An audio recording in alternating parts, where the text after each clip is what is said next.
Assalamualaikum warahmatullahi wabarakatuh.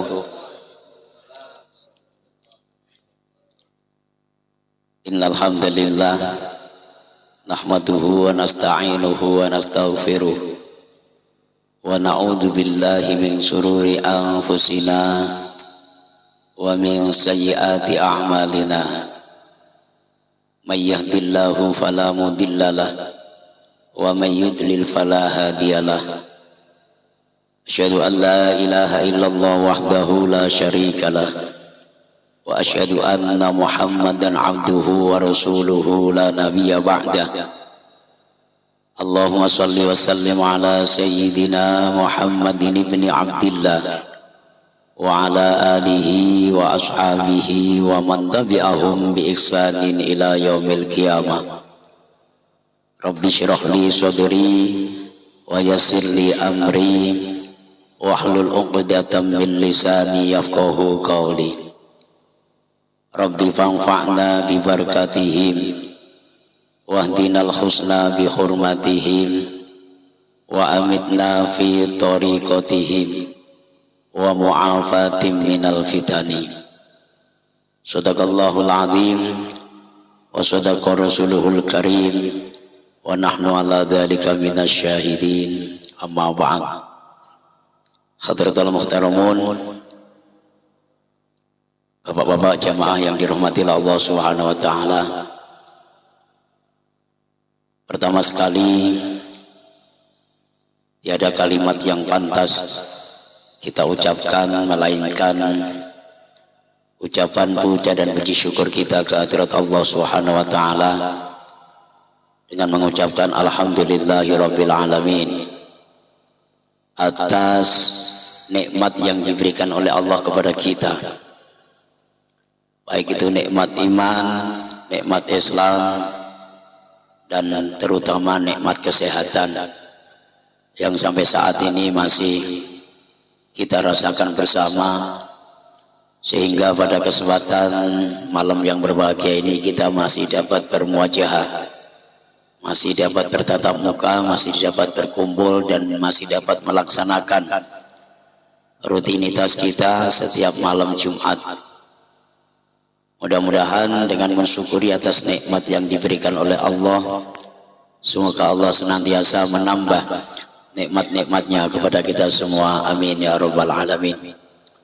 Salawat beserta salam dengan ucapan Allahumma sholli ala sayyidina Muhammad wa ala ali sayyidina Muhammad. Tak lupa kita ucapkan dan kita curahkan keharibaan junjungan kita Nabi Agung Muhammad sallallahu alaihi wasallam.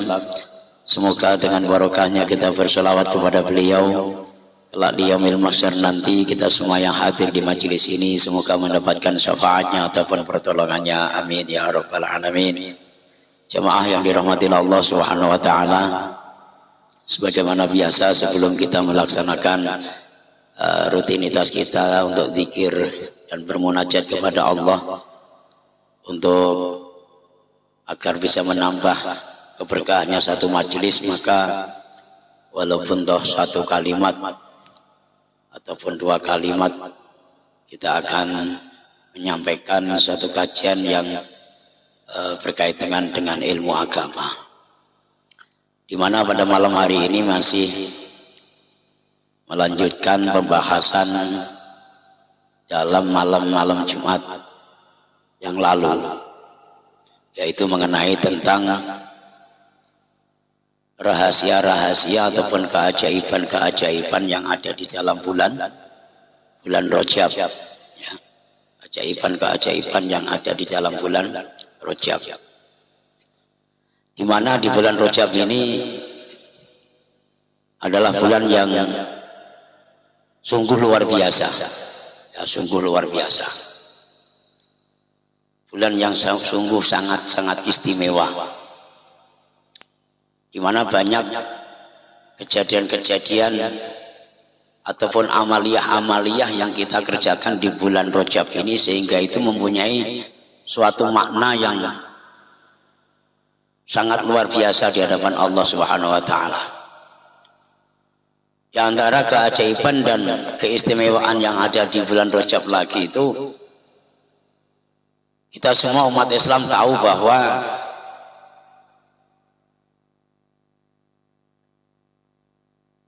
umat Islam mendapatkan sebuah kewajiban yang kewajiban tersebut sangat istimewa.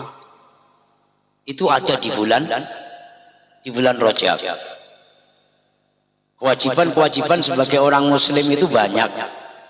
Tapi tidak ada yang istimewa yang sangat luar biasa melainkan kewajiban yang telah diwajibkan oleh Allah kepada kita di saat bulan Rajab. Kewajiban apa itu? Kewajiban apa? Banyak kewajiban ini, tapi ada yang istimewa di antara kewajiban-kewajiban, termasuk kewajiban berpuasa. Ya, wajib enggak? Kewajiban mengeluarkan zakat, wajib enggak? Kewajiban melaksanakan ibadah haji, wajib enggak? Tapi ada yang wajib yang lebih daripada istimewa, selain daripada kewajiban-kewajiban yang diberikan oleh Allah kepada hambanya. Itu kewajiban apa? Kewajiban insya Allah tidak tahu. Ya. Namanya orang tua. Padahal sering kali kita dengar, cuman nggak paham. Ya. Ada wajib di antara wajib yang sangat istimewa. Apa itu? Kewajiban melaksanakan sholat. Ya kan? Tahu nggak Pak? Udah tahu kan? Sholat ini satu kewajiban tapi yang sangat luar biasa. Sangat luar biasa.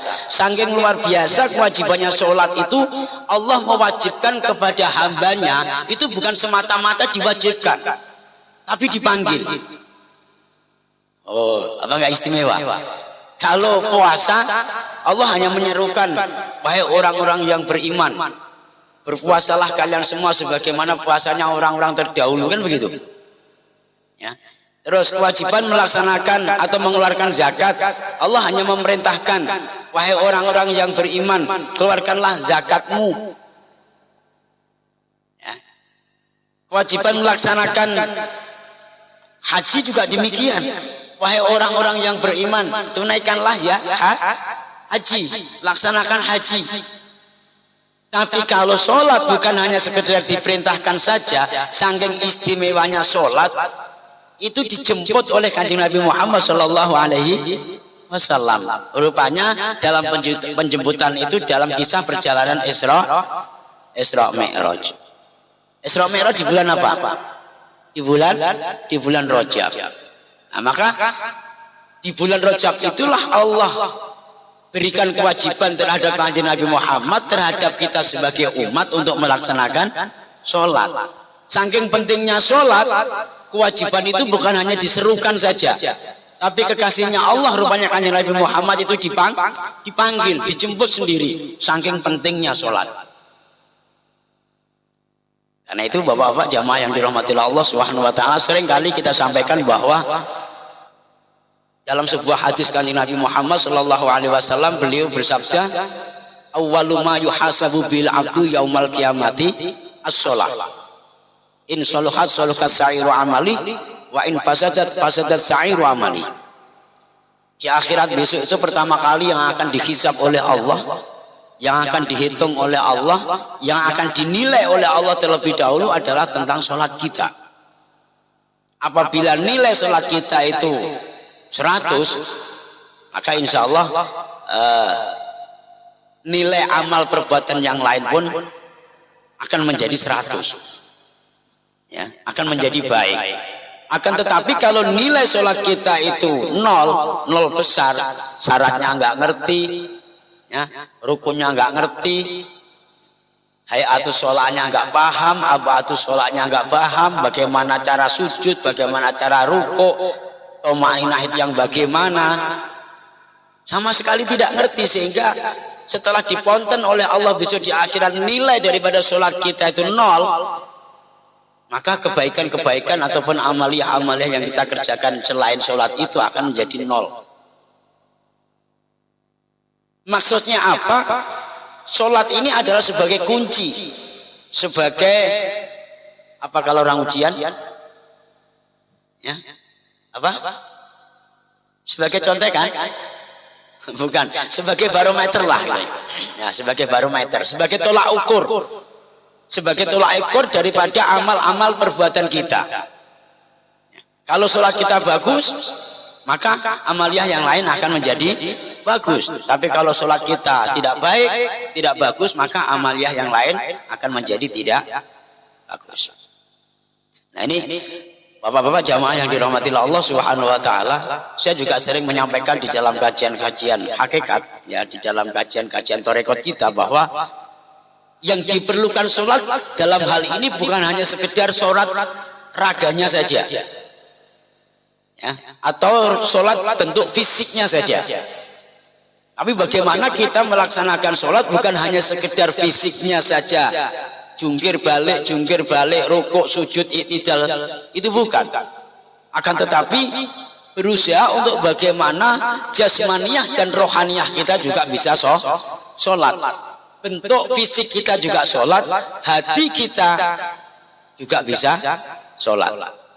Ini yang sangat-sangat sulit sekali, ya, yang sangat-sangat sulit sekali. Sehingga kalau kita betul-betul bisa sholat dalam keadaan fisik kita, kemudian batin kita atau kalbu kita, maka cepat atau lambat kita akan bisa dialog dengan Allah Subhanahu wa ta'ala. Kita akan bisa berjumpa kepada Allah Subhanahu wa ta'ala. Kita akan bisa ketemu dengan Allah Subhanahu wa ta'ala kalau bisa dohiron wabatinan, luar dan dalam, rohaniyah dan jasmaniyah, sebagaimana yang dialami oleh Kanjeng Nabi Muhammad sallallahu alaihi wasallam. Beliau Isra, beliau Mi'raj, itu dohiron wabatinan, itu jasadnya ataupun fisiknya juga hatinya. Sehingga berjalan dari Masjidil Haram sampai ke Masjidil Aqsa ini bukan semata-mata fisiknya saja, tapi hatinya juga ikut berjalan.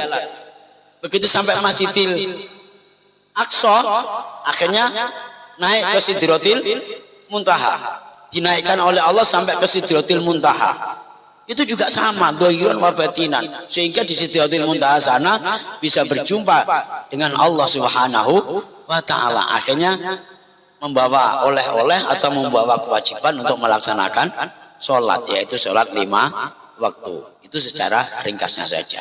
Maka ini juga suatu keajaiban, suatu keanehan dan suatu keistimewaan yang ada di dalam bulan Rajab, sehingga kalau kita betul-betul berusaha untuk mengawali dari sekarang, bagaimana kita betul-betul bisa sholat dohiran wabatinan, ya, rohaniyah dan jasmaniyah kita, dohir dan batin kita, fisik kita, rukuk, sujud dan seterusnya, tapi kolbu kita juga betul-betul inni wajjahtu wajhiya lilladzi fatara samawati wal ard, betul-betul bisa menghadap kepada Allah Subhanahu wa ta'ala. Sudah ada yang bisa, Pak? Sudah ada yang bisa? Kalau Pak Marjo udah lah, ya. Udah orang tua masa belum?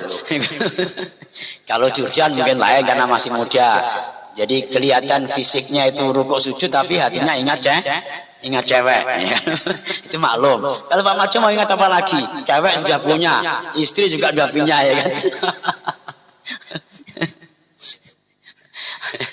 Nah, ini beratnya di situ, Bapak. Makanya kita perlu latihan terus, terutama di bulan Rajab ini, bagaimana kita bisa